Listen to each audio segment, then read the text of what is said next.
the launch of this new generation of graphic cards from AMD. So AMD, they're releasing two graphic cards.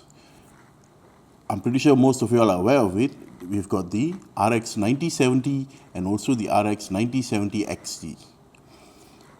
So what you can actually see from this product launch is that everybody is ranting and raving about the 9070XT, which leaves this little boy out of place and a lack of attention. So for this video, I'm going to take a look with you guys more about the RX9070 from AMD.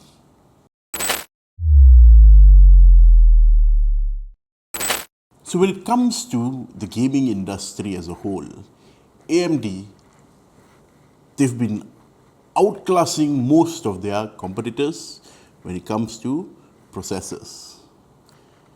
The 9800X3D, the 7800X3D, the 9900X3D, basically all those X3D chips, and also on the high-end desktop segment, AMD, they've made it there already.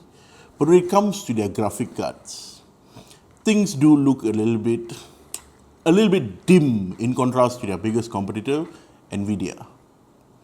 So for this product launch, the 9070 and the 9070XT, they're bringing the game to NVIDIA. Okay, from what I've actually seen during the briefing and also all the slides that we got and everything, they're bringing their A game all the way to NVIDIA's territory. They're taking on ray tracing, they're taking on frame generation. Very bold move. A lot of people have been expecting AMD to shoot themselves in the foot, but I think it's different this time around. I am captivated by what AMD is promising us. So first things first, AMD, when you look at consoles, when you look at handheld devices, when you look at mobile computing, AMD's name is the first to actually come up front there. But when it comes back to the graphic cards, we've all been sad before. But like I told you, it captivated me, and I'm sure it's going to captivate you guys, and I want to share this with you guys now. So AMD, with their presence in almost every single segment of the industry, they're finally bringing it in. So let's move off to what is next that I'm going to talk about. So we know the 9070 and the 9070XT are about to launch, and it'll be available on March 6th. So I don't have much time that I actually, as you're watching this, I would have recorded this, but I think about 3 days back. So I really have to release this out. This video's focus, like I told you, is not on the 9070XT. It is more on the 9070. So on your screen, you can actually see the specifications for the 9070 and the 9070XT. So for the 9070, both these cards are from the Navi 48 architecture. Okay, on the 9070, it has 56 AMD RDNA 4 compute units. It has 56 ray tracing accelerators. It has 112 AI accelerators. It has a peak AI tops of 1165. It has a boost clock of 2.52 gigahertz. And it comes with 16 gigabytes worth of memory on board. And lastly, it has a total board power rating of 220 watts. If you look at the 9070XT, it says 304 watts. There are certain AIB manufacturers who are making models that would churn out more total board power than what AMD has advertised. We know that there are multiple AIB partners for NVIDIA cards. As for AMD Radeon cards, okay, these are the partners and their cards that you would find in the market. You've got Acer, you've got ASRock, Asus, Gigabyte, PowerColor, Sapphire, XFX, Yeston, and Vestarama. It's a little bit sad that I'm not seeing MSI on the list, but that is because of the terminated agreement between MSI and AMD on the manufacturing of their Radeon series of graphic cards. Perhaps MSI might be attracted by as to how the 90 series from AMD would be performing, so they might revisit it. I'm not sure, but I just hope, because I'm a huge fan of MSI. So let's see how it goes with that. So during our product briefing, AMD shared with us a couple of slides that I'm also going to share with you. And I'm sure some of you all would have actually seen the slides because this video is a bit late. And I deliberately made it late because I would like to see what other people are actually talking about on. And all I could see was just 9070XT. But this time we're going to look at the 9070 like I told you. So the AMD Radeon RX 9070. AMD claims that it performs 38% faster than the RX6800XT. And it also performs 26% faster than the RTX 3080. Take note that both these cards at their launch costed you $649 and $699. I'm not going to talk about the pricing of the 9070 now, but keep that in mind. So whatever I'm showing you all today is basically native performance results. This isn't MFG related results or ray tracing results unless specifically said so. So the RX 9070 versus the RX 7900 GRE. The RX 7900 GRE was a really good card for AMD. But when you look at what AMD is showing us today, across the board, for 4K ultra resolution settings, in a 30 game average, the RX 9070 performs better by 21% against the 7900 GRE. When we look at 1440p, 1440p is another resolution that a majority of users are actually going onto it. Okay? People are moving up from 1080p to 1440p today.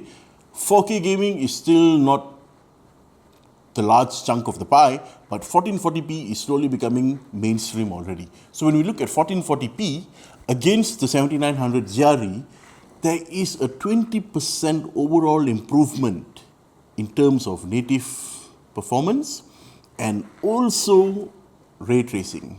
I'm not going to compare or talk about how it performs against NVIDIA cards at this point.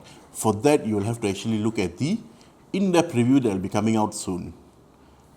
So if you're hoping for those kind of data on this video, I'm sorry to say, but it's not going to be here.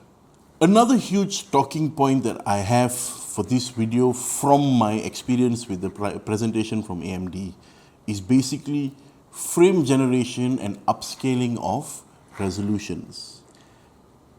NVIDIA has DLSS, MFG for their graphic card technologies, On the other hand, AMD has FSR, AMD has FMF, they've got Radeon Boost, anti-lag, a whole lot of other features and functions you can find for your cards.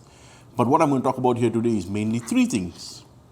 I'm going to touch on FSR, I'm going to touch on FMF, and the last one, it's fairly new. I'm not sure if most of you have actually heard about it, but it's called AMD RX. So looking at the data I'm showing you all now, okay, you can see that on high refresh 4K gaming, the 9070 with FSR and also AMD RX gives you a terrific FPS boost. In certain games, you even get all the way up to 3 times your average frame rate. And that is quite fantastic. But whether there is input lag or artifacting in that, I'm not allowed to talk about it yet, but it's good. That's all I'm going to say. And then with AMD RX with FMF. Okay, before I move on, let me just put it out there for many of you who do not know what is this. FSR, Fidelity Super Resolution, FMF, Fluid Motion Frames.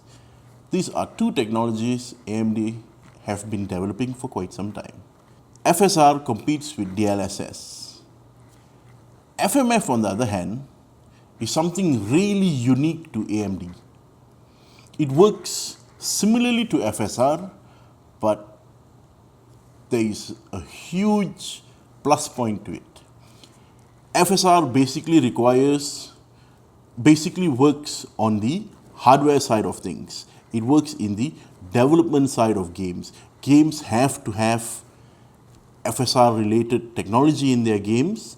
Developers have to code that into the games, and then only FSR works. But when we talk about FMF, fluid motion frames is frame generation and upscaling on the driver side of things. That means for games that do not even have FSR or DLSS technology, you can actually use an AMD GPU and enable FMF on your Adrenaline driver, on your Adrenaline Studio, enable it, and it generates more frames per second. So looking at the chart I have here, this is AMD HyperRX with AMD Fluid Motion frames. So these are some games that do not have FSR in it. Using FMF technology, you can see that there is a certain jump in average frame rates. For example, when you look at Apex Legends, okay, from getting a base frame rate of 203 FPS, when you enable FMF, it gives you 400 plus frames per second. That's almost double the figures. And if you look across the board, you can even go all the way up to 3 times the amount of frame rates. The best part is, it's all done via the driver. Everything is there in the AMD Adrenaline Studio software. So as I was talking about AMD HyperRX, we know that AMD has multiple technologies implemented into their graphics card. Okay, you've got FSR, you've got FMF, you've got Radeon Boost, you've got Radeon Anti-Lag, you've got Radeon Super Resolution. All these 5 things, when you combine it together, it is called AMD HyperRX. What's nice about this AMD HyperRX is, like I told you, it is all on the driver side of things. Game developers do not need to tweak or develop more information in their games for you to apply all these things. All you have to do is just download the Adrenaline suite and click Enable HyperRX, and everything works so easily for you that you get those great frames per second for your games. In this video, I touched on the 3080, I touched the 6800 XT, I touched the 7900 GRE. So we know that the 3080 and the 6800 XT at their launch costed upwards of $600 US. The 7900 GRE on the other hand only costed $549 US upon launch. So this card, this 9070, is rumored to be performing better than all those graphic cards. Considering everything, AMD has announced that the pricing for this card would be $550 USD upon launch and $600 for the RX9070XT. But here's the thing, guys. 550, 600 USD. Those are just suggested retail pricings. Yes, you will be able to find certain cards at those pricing. But when you're looking across the board from different AIB manufacturers, the hierarchy of models that they have, certain cards would not be at those suggested retail pricings. You're probably going to look at it slightly above, maybe $50 USD more, maybe $100 USD more. That issue is not because AMD is controlling the pricing. Those pricing differences come from AIB partners marketing their cards according to what they feel it's worth. So if you're like me, I would probably just get the base value card. I would just look for something that is going to fall at MSRP.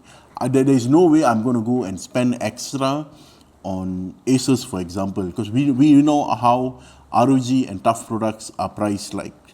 So when you can actually get something for 550 to 600 USD, there is no way I'm going to pay 700 to 800 USD for the Asus side of cards. So I would probably, my choice when it comes to Radeon cards will either be Sapphire, Power Color, XFX. I wouldn't even mind trying the Acer cards. I've not tried any Acer cards, so I would love to give that a try also. So that's about it, guys, for this video. I hope you all stick around and wait for the in-depth review of this 9070 RX 9070 from Sapphire. Thank you, guys, and see you all in the next one.